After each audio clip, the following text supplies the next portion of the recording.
Hello my sweeties and welcome back to my channel. If you don't already know me, my name is Elise and thank you for joining my spooky little family. In today's video, we will be talking about my top 10 erotic thrillers to match your freak. Let's get into the video.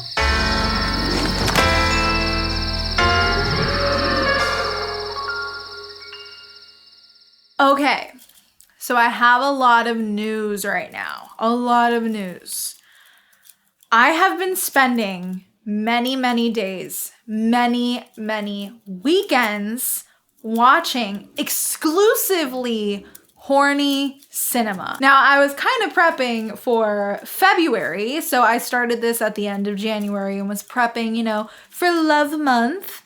And then I just fell in this deep hole of having to watch every single erotic, thriller, sexy movie I could get my hands on. So I originally wanted to make this list in time for Valentine's Day, but with all of the horror releases that we had coming out back to back, that just wasn't really in the cards for my release schedule. But here we are today. I feel like now, having seen a good amount, I could curate a really fun list for you guys.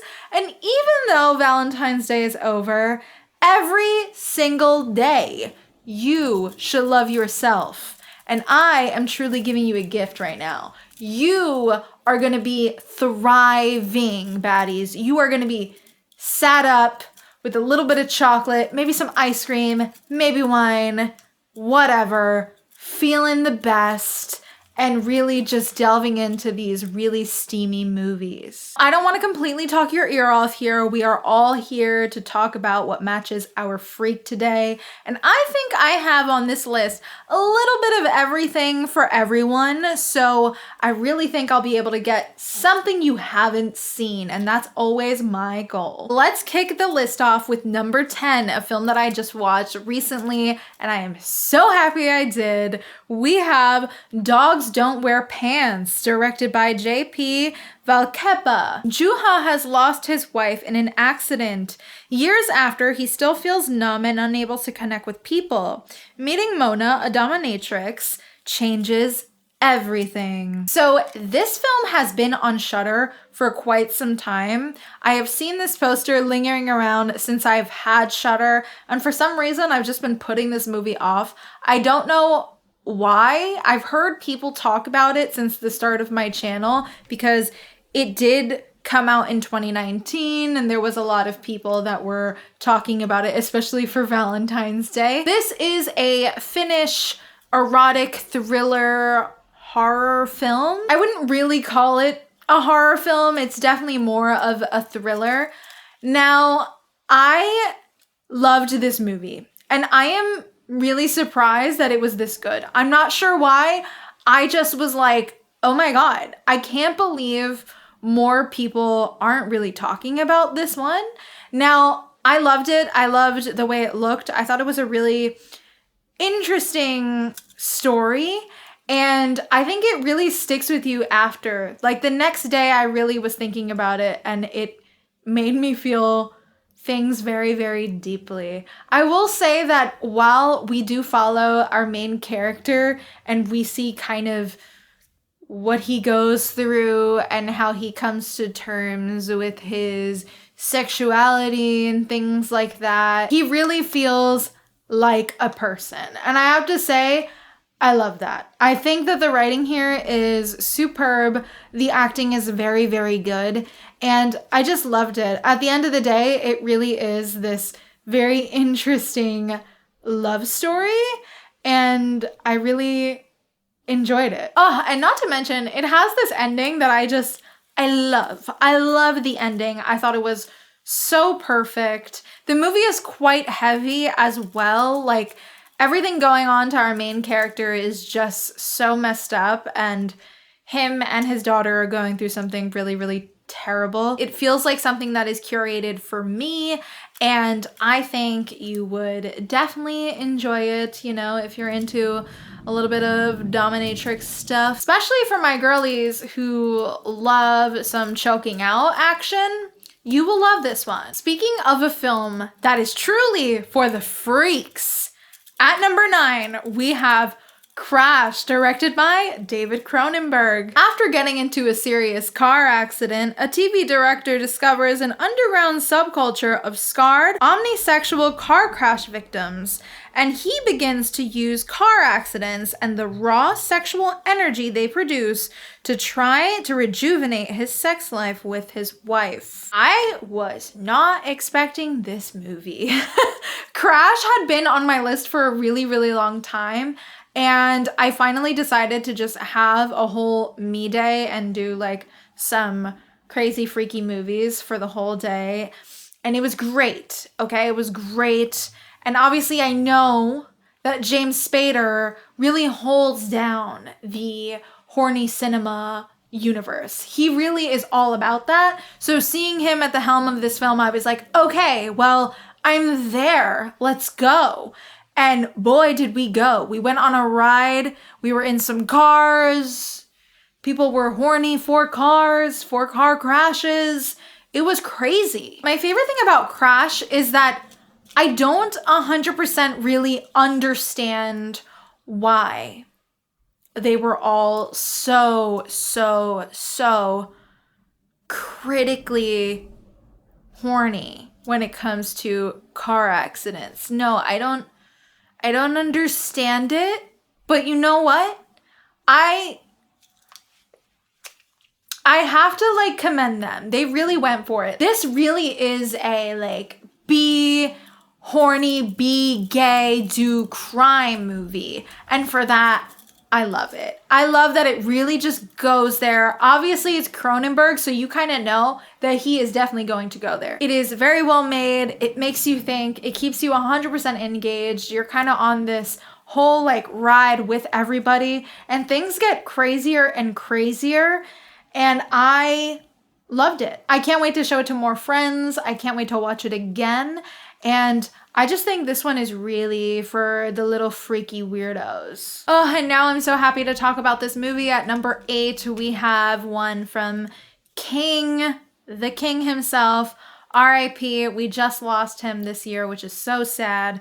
We have Blue Velvet, directed by David Lynch. Clean-cut Jeffrey Beaumont realizes his hometown is not so normal when he discovers a human ear in a field. The investigation soon catapulting him towards a disturbed nightclub singer and a drug-addicted sadist. I am such a fan of Blue Velvet. If you guys follow me on IG, then you know that ever since the passing of David Lynch, I have been super annoying on my stories, and I have been sharing nothing but Blue Velvet clips.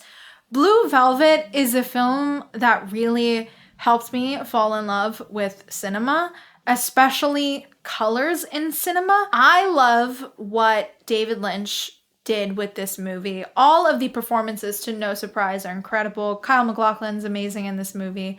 And honestly, I love this movie. While this movie is definitely sexual, this movie does have a lot of disturbing themes in it. So make sure you do your trigger warning research for all of that, because it's definitely not a feel-good movie, that is for sure. But if you really are a fan of Isabella Rossellini, then I think you definitely have to watch this.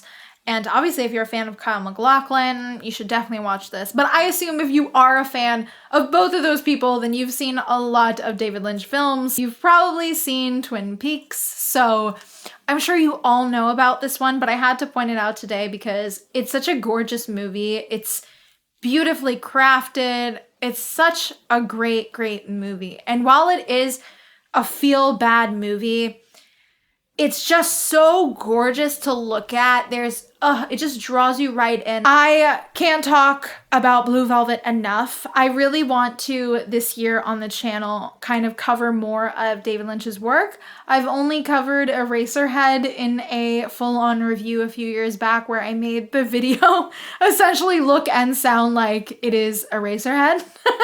So it would be really fun to spend the rest of this year watching and rewatching his work and covering that on the channel. Let me know in the comments below if you'd like to see me do like a series covering a bunch of David Lynch's work, because I really think that would be just so fun, and I think a lot of us really need that right now. David Lynch really left us in a moment where we needed him most. He understands a lot of us weirdos, and I love this movie. I can't even keep talking about it because I'm gonna get so sad. I'm so sad. I can't believe he's even gone.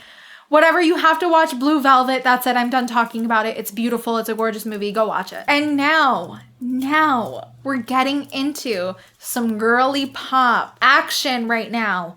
We have at number 7, The Handmaiden, directed by Park Chan-wook. In 1930s Korea, a swindler and a young woman pose as a Japanese count and a handmaiden to seduce a Japanese heiress and steal her fortune. Girl, I have been putting off Handmaiden for so long. And for what? For what, actually? I don't know. I think only because the movie is over 2 hours long, I was like, okay, it has to be the perfect moment. I have to have the perfect vibe. Like, I need to figure out what the perfect vibe is. I finally delved in with my 2 friends the other day, and we had such a glorious time.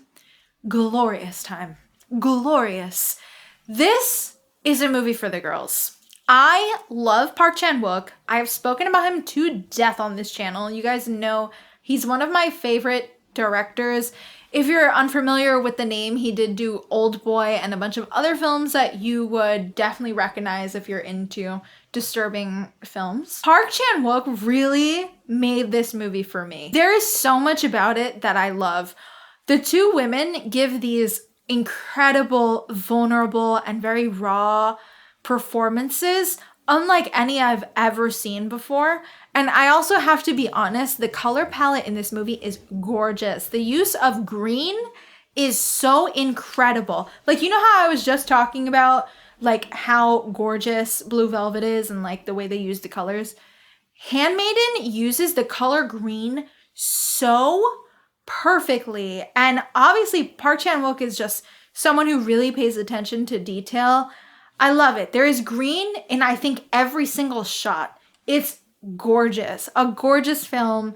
I love the story. I will say this one is definitely a bit disturbing in its themes, so I think you should do your research as well for that. We get some really nice lesbian action going on here. So obviously for my girly loving girlies, this is for you, this is for me, this is for us. I have no complaints. I love The Handmaiden. Honestly, I really want to watch it again. I want to show it to more friends. I think it's a brilliant movie. You guys know, I would not tell you and talk it up and say brilliant like so many times if it really wasn't.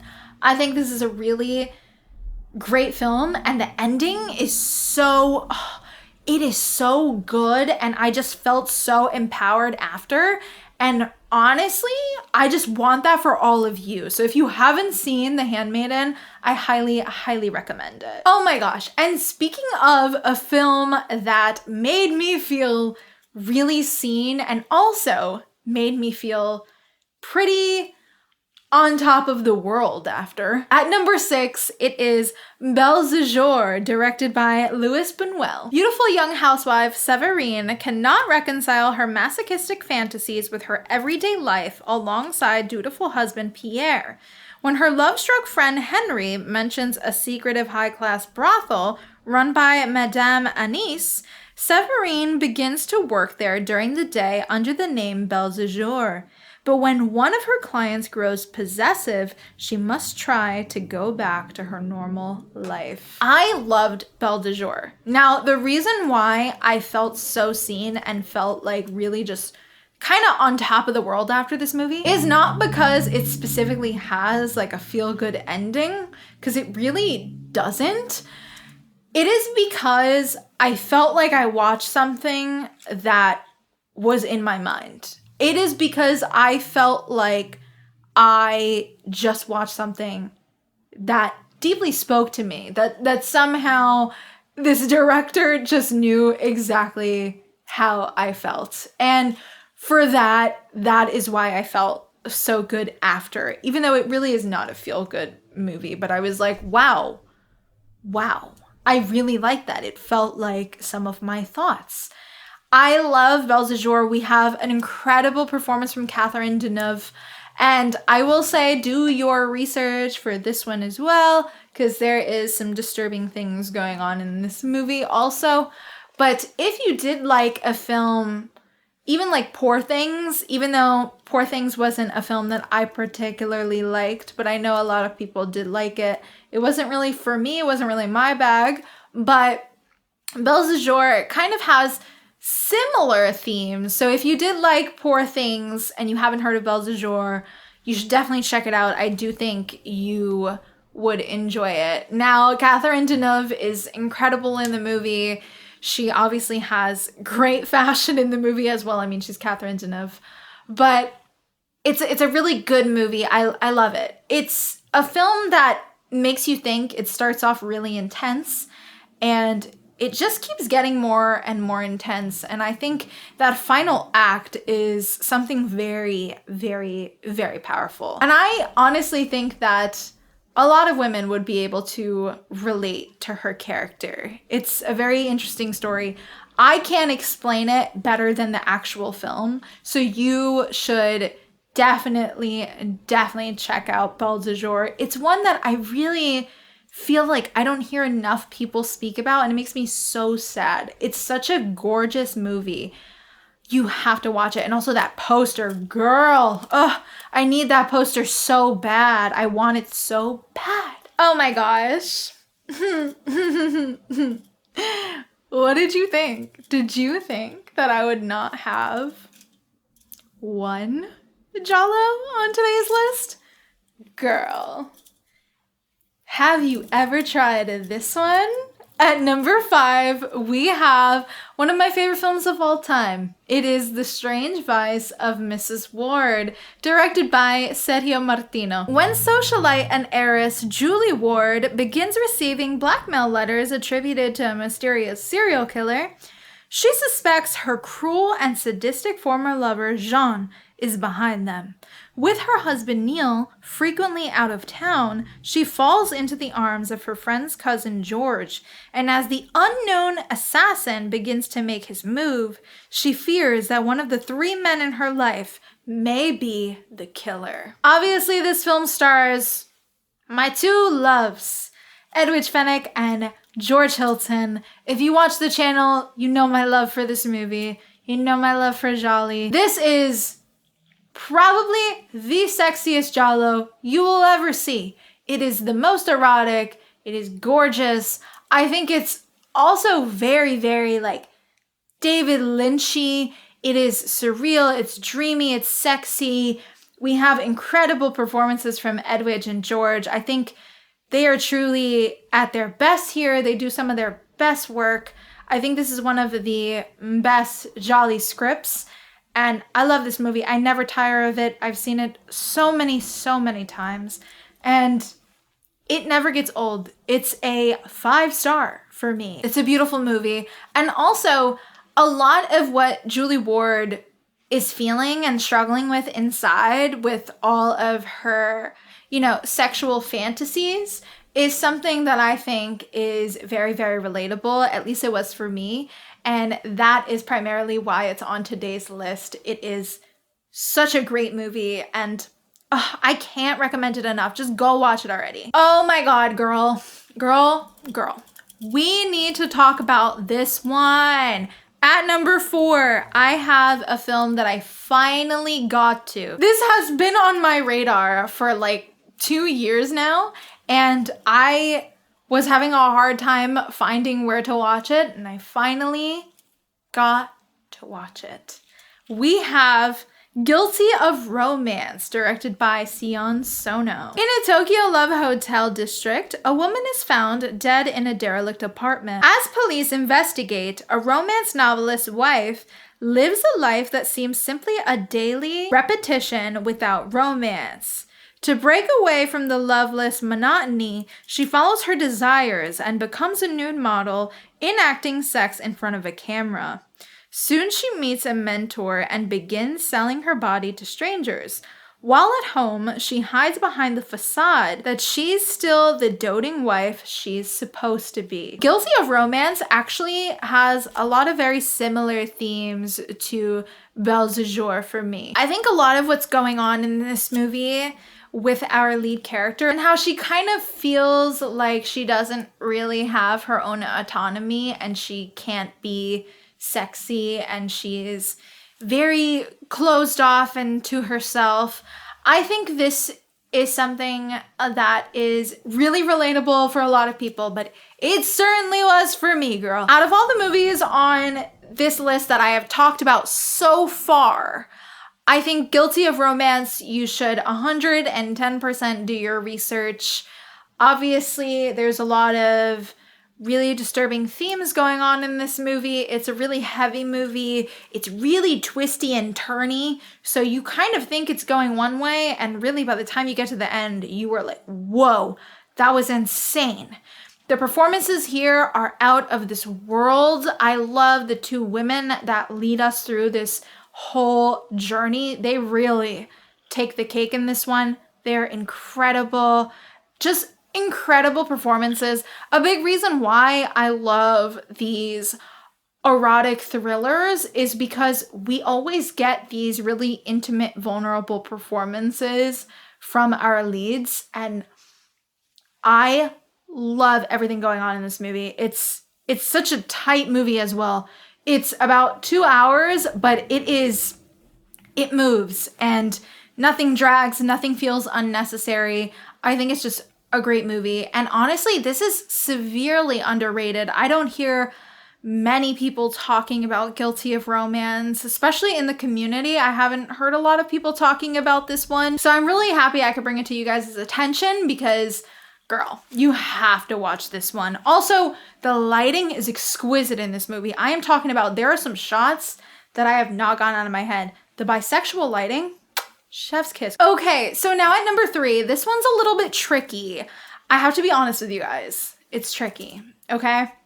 I know that this film is not technically an erotic thriller. Now, I looked into this movie after just watching it a few weeks ago. It is considered a romance and comedy, which I find a little bit weird. I do think there is comedy in it, but I do find that there is something thrilling about this film. I know it is not technically an erotic thriller, so before you are like commenting to like let me know that I didn't do my research and I'm stupid and all that because you're bored with your life, I'm just letting you know that I found this film to be thrilling, and I'm also letting you know it's technically a romantic comedy for some reason. And that film at number 3 is Secretary, directed by Steven Sheinberg. A young woman recently released from a mental hospital gets a job as a secretary to a demanding lawyer, where their employer-employee relationship turns into a sexual, sadomasochistic one. I don't know why it took me so long to watch this. This is something that's actually curated for me. This is a movie that is for me. Almost all the movies on here really feel like they're for me, but I'm gonna be real with you guys. My top 5 on this list today are the ones that I feel like are mostly very, very me core. Now, Secretary stars James Spader and Maggie Gyllenhaal, and they give some incredible performances. Oh my God. Maggie Gyllenhaal is on fire in this movie. Her body language, just everything. She does such an amazing job at playing this role, this very uncomfortable, awkward, just completely icked out being in her own skin character. And I loved everything she was doing. As someone who grew up incredibly awkward, I'm still awkward, but incredibly awkward and very uncomfortable in my body, I related a lot to that. A lot of her movements, a lot of like just her being uncomfortable with the way that people even look at her. So I loved her role. James Spader in this is also incredible. Are you surprised we have 2 James Spader films on this list? I'm not. He's amazing in this movie as well. He brings such a level of intensity that to me is so cool to watch. He does so much with his eyes. He does so much without saying anything. I love watching James Spader work. Like, that really is a whole actor right there. This is definitely a movie that they both match each other's freak. This is kind of dealing with the same themes of like sexual repression and things like that that we've already talked about in a bunch of these movies here. So obviously, as you can see, I have a similar theme going on in today's list. Secretary, you don't want to miss it. It's a weird movie though. I will say the entire way that it's done could be very jarring and off-putting to some people. I would say that a lot of the comedy is very, very awkward and weird. And so if you're not really into that, if you're not into how jarring it is in the first like 15 minutes, you probably won't like the rest of it. But I think this is a movie worth watching. Just incredible. I can't wait to watch it again. I've actually seen lately that it's been kind of getting this resurgence. I'm not sure if that's because it's on Prime now, so maybe that's why it's kind of getting a resurgence. I'm seeing a lot of people log it lately and talk about it, which I love that. I'm so happy to see that because it really deserves all the praise. It's such a great movie. I love it. I love it. And at the end, I was like, wow, they really are meant to be. And now at number 2, oh my gosh, to no surprise, we have Sanctuary, directed by Zachary Wiggin. Confined to a claustrophobic hotel room, the heir to a hotel empire and the dominatrix who has primed him for success become locked in a battle of wits and wills as he tries to end his relationship with her. Oh my gosh, you guys know my love for this one. This was in my top of 2023, and oh my gosh, I still haven't stopped talking about it. Sanctuary is one of the best, one of the sexiest American films that we have gotten. I love this movie. It stars one of my favorite actresses, Margaret Qualley, and it has really incredibly talented Christopher Abbott.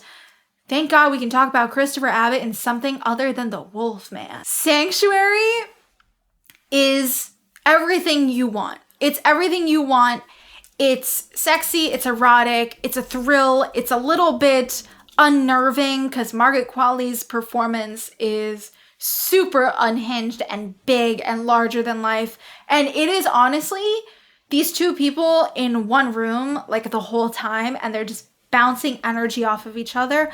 I love seeing her play. I love Christopher Abbott just working off her energy. They're incredible, and the writing in this movie is some of my favorite. I think it is written so clever. I love the ending. It's such a great film, and it's shot gorgeously. I love the sets. And I have to mention again, since we're talking so much about color palettes in today's list, the use of red in Sanctuary is gorgeous. I love what they were doing there. If you haven't seen Sanctuary for some bizarre reason, please go watch it.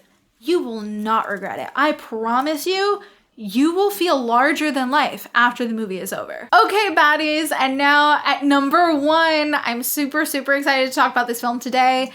This film, I know we're talking about erotic thrillers. Now, I consider this film to have erotic thrilling themes, but it is also just primarily a horror movie, and it is a body horror movie at that. We have Possession from 1981. Are you really gagged? Are you surprised? I think not. This is directed by Andrzej Zulawski. A young woman left her family for an unexpected reason. The husband determines to find out the truth and starts following his wife. At first, he suspects that a man is involved, but gradually he finds out more and more strange behaviors and bizarre incidents that indicate something more than a possessed love affair. You've heard me talk about this. This is my movie, okay? This is literally in my top 5 favorites of all time. I happen to be that one girl that shows like all of her friends this movie. Like, it's just kind of like the thing I do is I torture my friends and go, hey, you want to watch this movie? And a lot of them are like, what? And for good reason. This movie is pretty insane. Possession stars two icons, Isabelle Adjani and Sam Neill, and it is also a movie that is so unhinged, and this is Sam Neill and Isabelle Adjani at their absolute best, giving some of their best work of their career. The way they work off of each other is incredible. I love the direction of the movie. I think this movie is genuinely terrifying. And I think that Anna is a incredibly relatable character. Now, I think a lot of people don't want to say that for some reason because she is kind of acting really insane throughout. But there's a lot that she is going through that I feel personally connected. The line, "I am a maker of my own evil," is something so powerful and means so much in this movie. And oh my God, I could talk about this movie all day. You guys know how I feel about Possession. I don't need to like do this whole rigmarole with you guys. You guys know. If you haven't seen Possession, if you've been putting it off, now is the time, baddies. 2025, February. Now is the time. If you're watching this not in February, it's still the time. You have to watch Possession. It will change your life.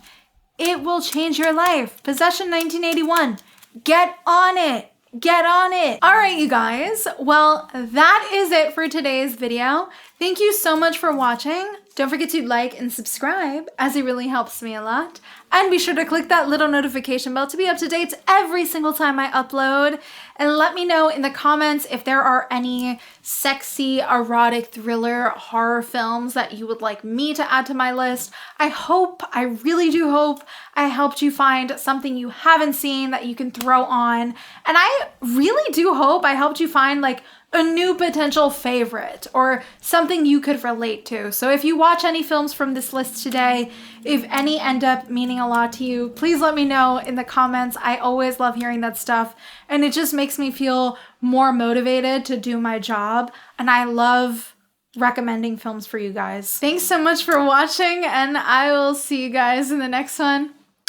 Bye.